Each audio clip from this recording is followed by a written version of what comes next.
Hello, good nerds! Today I'm gonna talk about the echoes, what they are and what they do, and how to get to them, how to get to empowered ones, and how to raise or diminish corruption.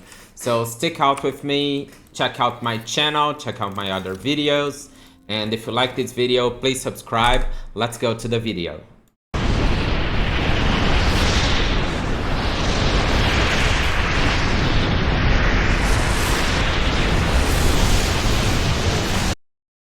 So, first things first.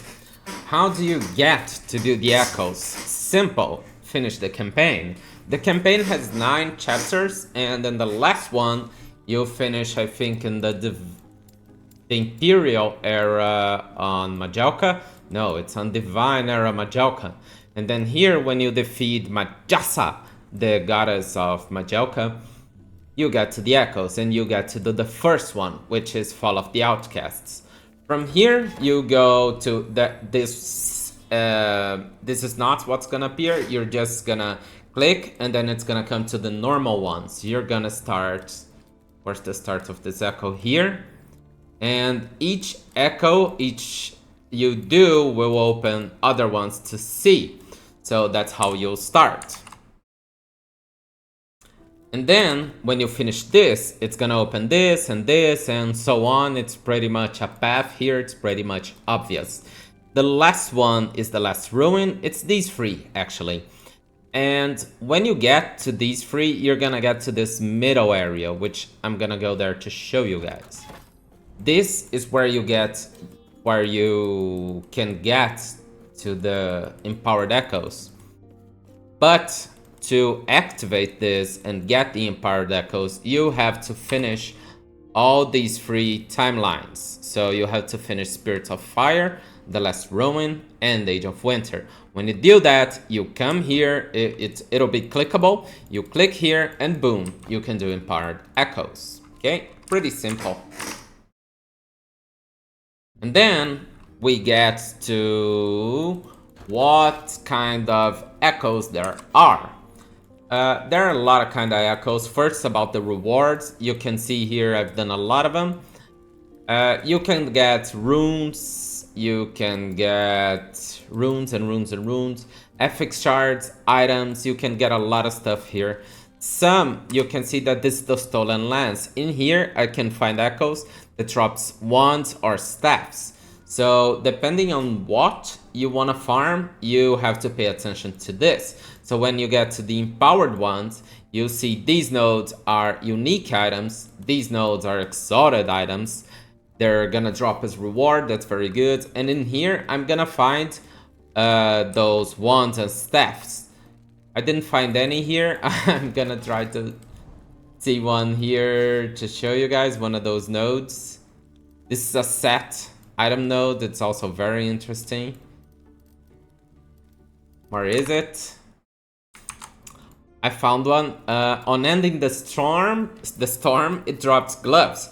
So in this node, I'll probably, in these 2 nodes, 3 nodes, I'll probably get, I will get a unique glove or a unique set item. Set items suck, but gloves are good. And in these, I get random unique items, which can be good and higher corruption. You can find with items with legendary potential.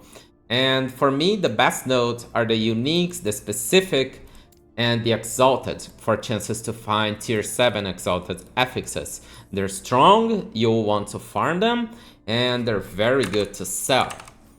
So going on about the type of nodes, this is a idol node. It's gonna drop a lot of idols. That's also good. It's really hard to find the idols combination you want. Then there are arena keys. There's arena key of memories, which I did not find here right now, but okay. And this node is also very important, is echo. This is a beacon echo. So when I do this, it's gonna show all around the certain area. So we can see where we wanna expand to. That's a very good beacon. Here, key of memory. So arena key of memory is also nice if you wanna do the arena.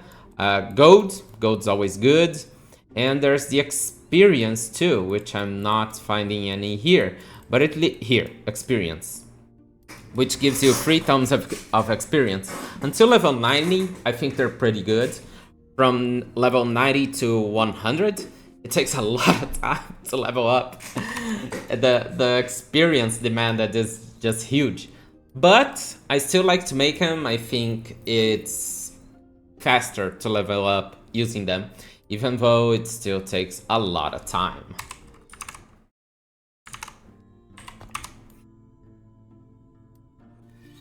So, about the corruption.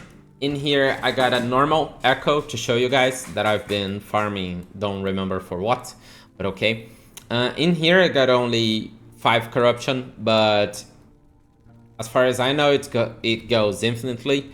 The farthest I've seen is 5,200.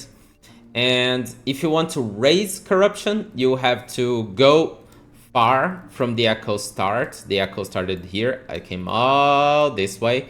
You can see that there are a lot of these echoes that's the shade of orobyss. When you get to this echo, there will be a boss. If you defeat that boss, the echo will restart. Everything will go from the start.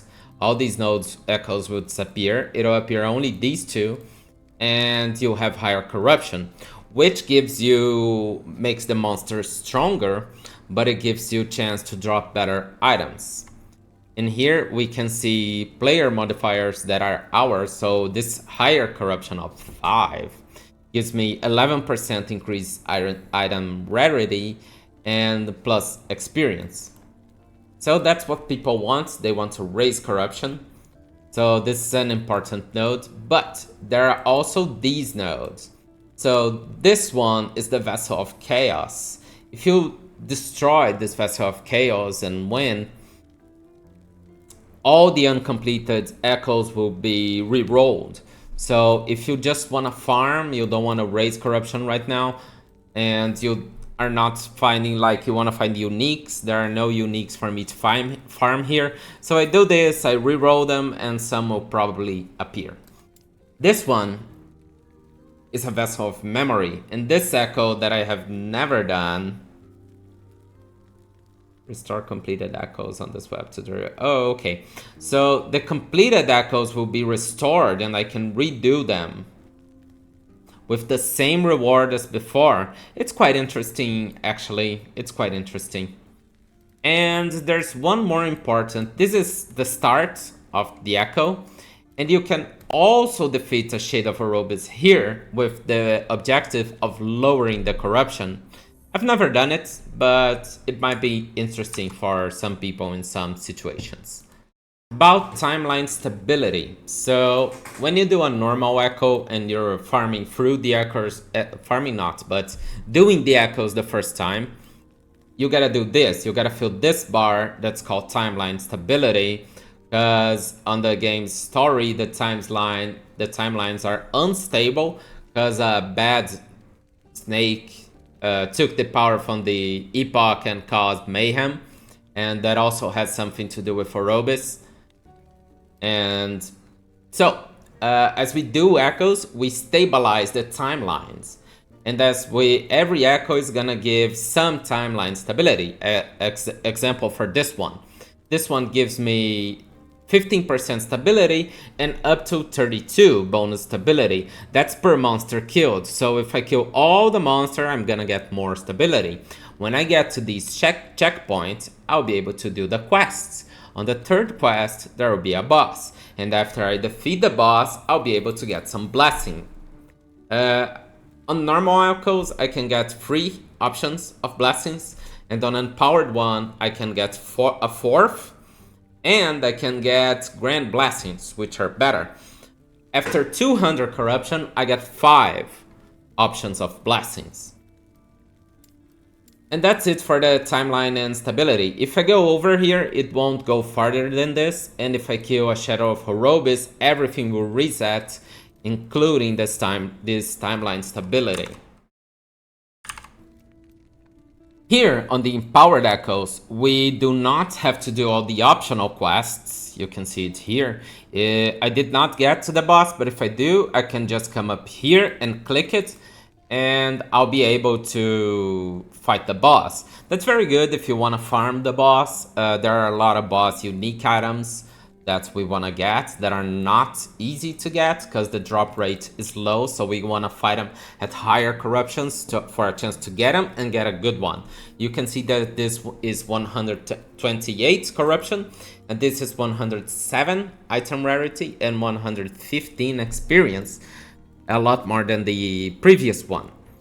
So that's it for the boss, and then when you defeat the boss, you get a gaze of orobyss.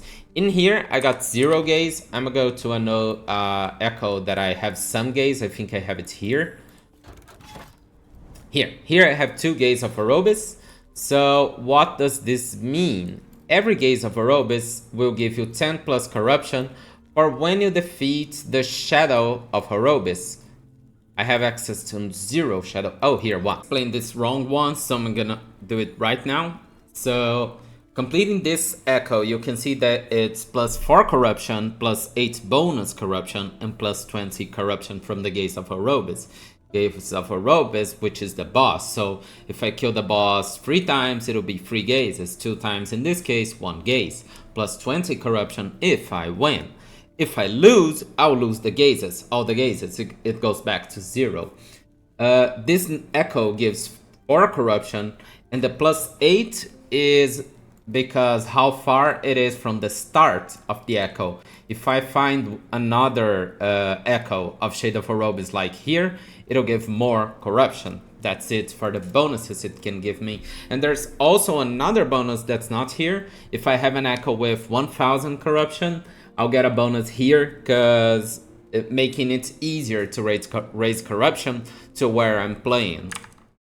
And only pay attention to what you want to farm. There's a list that I'm gonna leave a link down below of what each echo gives as unique items. So pay attention to which item is important for you to farm. And example for me, I want to farm staffs, so 200 staff is on the Blood, Frost, and Death.